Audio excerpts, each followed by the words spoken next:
मुख्यमंत्री मनोहर लाल ब्रह्म सरोवर की संध्याकालीन आरती में शामिल हुए और नए WFI अध्यक्ष को लेकर कहा कि चुनाव जिसने जीता है उसे पहलवानों को अपनाना चाहिए और भरोसा करना चाहिए। अंतर्राष्ट्रीय गीता महोत्सव में आयोजित महाआरती में मुख्यमंत्री मनोहर लाल के साथ गीता मनीषी स्वामी ज्ञानानंद महाराज शामिल हुए और महाआरती से पहले मुख्यमंत्री मनोहर लाल ने तीर्थराज ब्रह्म सरोवर की पूजा अर्चना की। गीता जयंती के शुभ अवसर पर मनोहर लाल ने मंत्रोच्चारण के साथ विश्व कल्याण के लिए महाआरती की। देखिए, अभी ये अपने आप में खिलाड़ियों को खेल की तरफ ज़्यादा ध्यान देना चाहिए। पिछले कुछ दिन पहले ये जो विषय, खास करके जो एसोसिएशन का विषय आया था, वो एक राजनीतिक उस दायरे में फंसता चला जा रहा है। वो नहीं फंसना चाहिए था और उन्होंने अब चूँकि उस समय का विषय निकल गया और चुनाव हुआ है, तो चुनाव लोकतांत्रिक तरीके से होता है तो उसको स्वीकार करना चाहिए। हमारे यहाँ तो गांव में सामान्य व्यक्ति जिसको बहुत बड़ी समझ ना भी हो तो भी पंचायत का चुनाव जब होता है और मान लो बराबर वोट आ जाए और टॉस के साथ किसी एक का टॉस निकल जाए तो सब लोग मिल करके इस डेमोक्रेटिक तरीके को अपना लेते हैं कि हाँ भाई, ये हमारा पंचायत का चुनाव नुमाइंदा है, चाहे टॉस से ही आया है।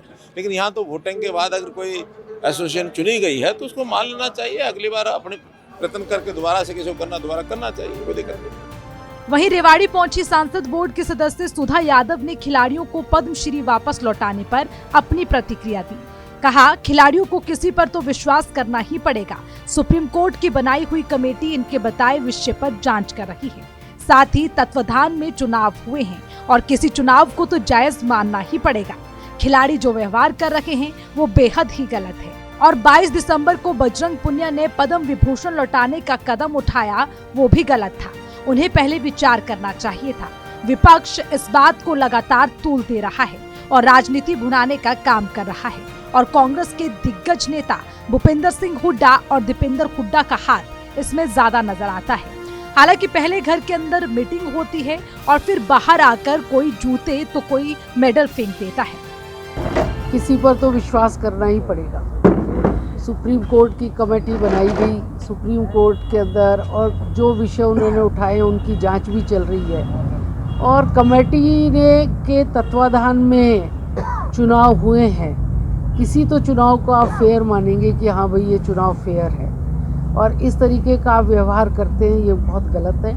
और मेरा तो ये मानना है कि जो कल बजरंग पूनिया ने भी किया है अपना पदक लौटाने का, आप विरोध दर्ज कर सकते हैं, किसी बात के ऊपर असहमति दिखा सकते हैं, लेकिन एक बार विचार करके तो देखिए कि आप किसी भी सम्मान का अपमान कैसे कर सकते हैं कि आप जाकर के सड़क के ऊपर मेडल रख देंगे।